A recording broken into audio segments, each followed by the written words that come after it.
USC discriminating against Steve Sarkisian when they fired him back in October. The former football coach alleges that they were, and he's looking for $30 million in damages and compensation. SI legal analyst Michael McCann joins me now to discuss Sarkisian's lawsuit. Michael, Sarkisian says he is an alcoholic and that this is a disability. So what types of protection would being an alcoholic give him under the law? Sure, Maggie. So he's right that being an alcoholic is protected under federal and state disabilities laws. So in that regard, he's correct. But the protection only extends to the status of being an alcoholic or a drug addict. If an employee is actively abusing those substances, the protection becomes weaker, and in some cases taken off altogether. So in other words, if he's drinking on the job, he has a much weaker claim than if the university is simply discriminating against him because they know he has an issue with drinking. Very interesting. So after Sarkisian was terminated, Michael, there were these sort of rumblings that perhaps his alcohol issues weren't anything new. If athletic director Pat Hayden knew that Sarkisian was battling alcoholism prior to becoming the head coach of USC, how could that affect the lawsuit? It could help Sarkisian in the sense that the university had to provide him reasonable accommodations to cope with this problem in order to perform the essential functions of his job. So if he's able to show, yeah, USC knew all along he had a drinking issue and they hired him nonetheless, he could argue the university had a greater responsibility to create working conditions that would allow him to perform the job while also coping with this problem, whether that means more time off, whether that means a greater role for his assistant coaches, that could be debated. So it could help him. On the other hand, courts have consistently said accommodations have to be reasonable. If Sarkisian taking an extended period of time off from the job is the only way he could perform his job functions, that may not be reasonable for a head football coach at such a prominent program.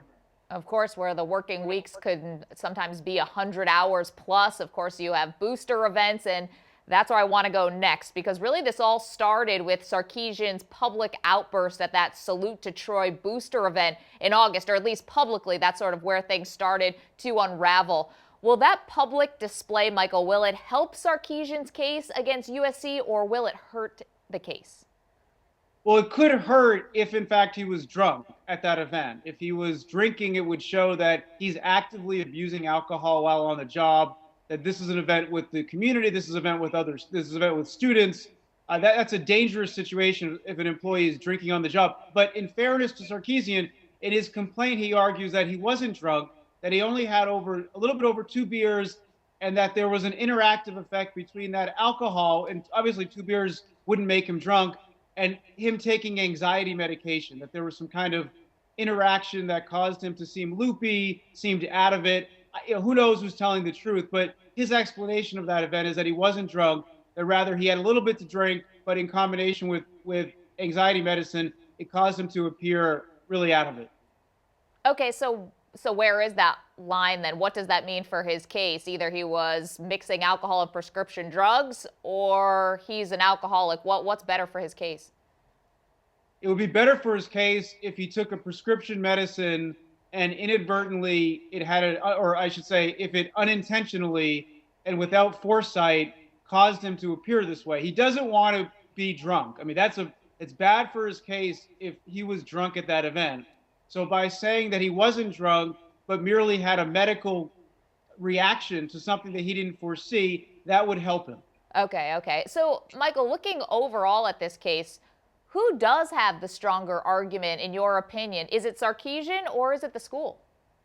My instinct is that the school probably has a stronger argument, and I say that because it's really hard to imagine how a coach who's abusing alcohol could perform the essential job functions of being a head coach in a way that the university could give him reasonable accommodations. I just don't know how you could be an alcoholic and work 100 hours a week, meeting with recruits, meeting with boosters, as we talked about. I suppose it's possible. And also, it seems as if the university at least took some steps to help him. Maybe they could have done more, but they set him up with a psychologist. I think at least there's allegations that they gave him an opportunity to take some time off. Whether they were caring enough, I don't know. But part of me would say this isn't a normal job. This is a job where you have to be in tip-top physical and mental health at all times. And he knows that. He's been a head coach before. He was a head coach in Washington. This isn't a surprise to him. He knew what he was getting into.